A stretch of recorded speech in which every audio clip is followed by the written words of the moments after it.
네. 다음 질문 넘어가죠. 네. 네. 잭님이 보내주신 질문입니다. 이거는 아니요.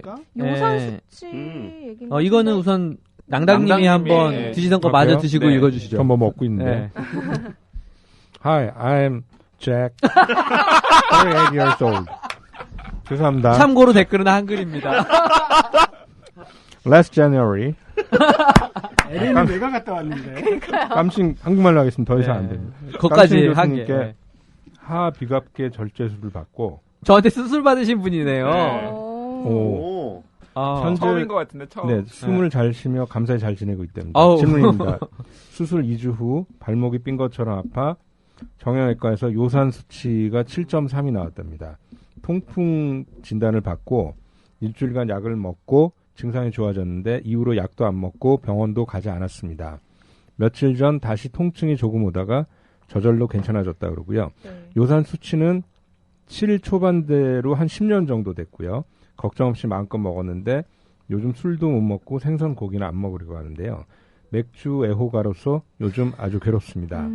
통증이 왔던 것은 수술 후 염증 수치가 일시적으로 높아져서 그럴 거라고 제 스스로 위로를 하고 있는데요. 앞으로 식이 조절을 해야 할지 한다면 어떻게 해야 할지 궁금합니다. Thank you.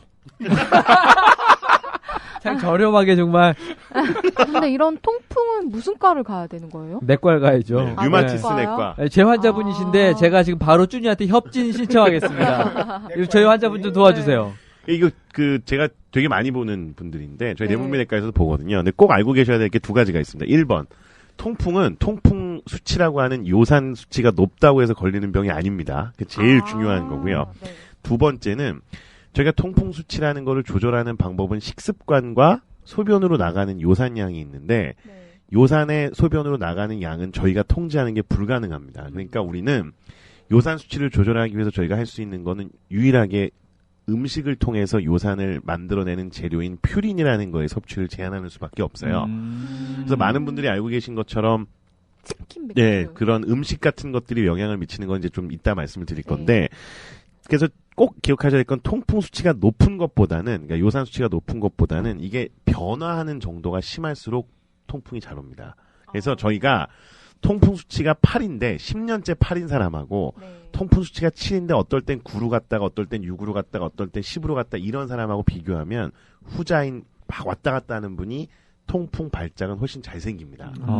그래서 차라리 그냥 높더라도 유지되는 게 훨씬 좋습니다. 그래서 음주를 했을 때 가장 큰 문제는 그 음주는 아까 말씀드린 신장에서 배설되는 요산의 양의 변화를 초래하기 때문에 수치가 막 변동이 되거든요.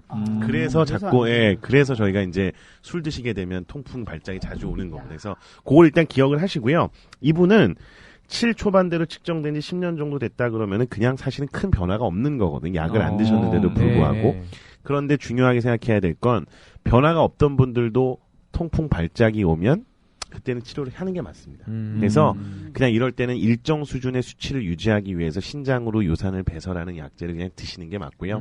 쉽게 설명을 드리면 2차례 이상 발목이나 발가락 같은 데 통풍 발작이 왔었고 통풍 수치가 계속 높게 측정되는 분들은 그냥 약을 드시는 게 안전합니다. 감사합니다.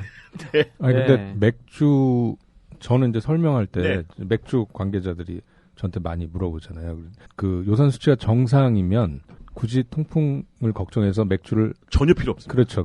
전혀 필요 없습니다. 조절할 필요는 없다. 네, 없습니다. 그러니까 정상인 사람은 탄수화물 조절할 필요가 없고 뚱뚱한 사람은 조절해야 돼. 그런 건 똑같은 거예요. 그렇게 그래서 그냥 쉽게 좀 더 설명을 드리면 저희가 요산이라는 게 결국에 몸속에서 만들어지는 건데요. 생산량이 많아지거나 소변으로 배설되는 배설량이 줄어들었을 때 이게 문제인 건데 맥주는 생산량에는 영향을 거의 안 미치고 배설량에만 영향을 조금 미치거든요. 근데 아까 말씀드렸던 것처럼 배설량이 늘어난다는 게 꼭 좋은 게 아닙니다.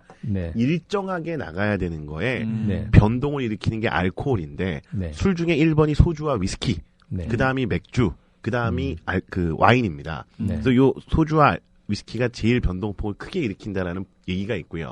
그 다음이 맥주, 그 다음이 와인이라고 보시면 되고 일반적으로 정상인에서는 그런 배설량이 유지가 되는 거에 아무런 문제가 없으니까 맥주를 드신다고 해도 그게 변화가 없을 거라서 걱정하지 않으셔도 됩니다. 제 아는 분 중에 한 분은 통풍에 맥주가 안 좋대서 소주 드시는 분이 있거든요. 아이고 이런. 내가 그걸 알려드려야 되겠다. 아이고. 네, 그런 건 근데, 의미가 네, 진짜예요. 근데 또 그렇다면은 과음을 한다고 해서 무조건 통풍이 걸리는 절대 것도 아니죠. 아니네요. 절대 아닙니다. 어. 네. 비어 포에버. 저는 소주를 좋아하기 때문에. 네. 자, 오늘 리뷰 플러스는 여기까지고요. 나는 의사다의 질문이 있으신 분은 카카오톡, 페이스북, 아이튠즈, 팟빵, 카카오 페이지에 댓글로 질문을 남겨주세요. 네, 그리고 라디오 골뱅이 doc.co.kr로 이메일 질문과 음성 질문도 보내주시기 바랍니다. 저희는 잠시 광고 듣고 돌아오겠습니다. 네. 네. 출간 즉시 과학 분야 베스트 10% 인간. 우리 몸속 90%를 차지하고 있는 장내 미생물. 얼마나 알고 계신가요? 1시간이 멀다 하고 화장실로 달려가는 과민성 장증후군.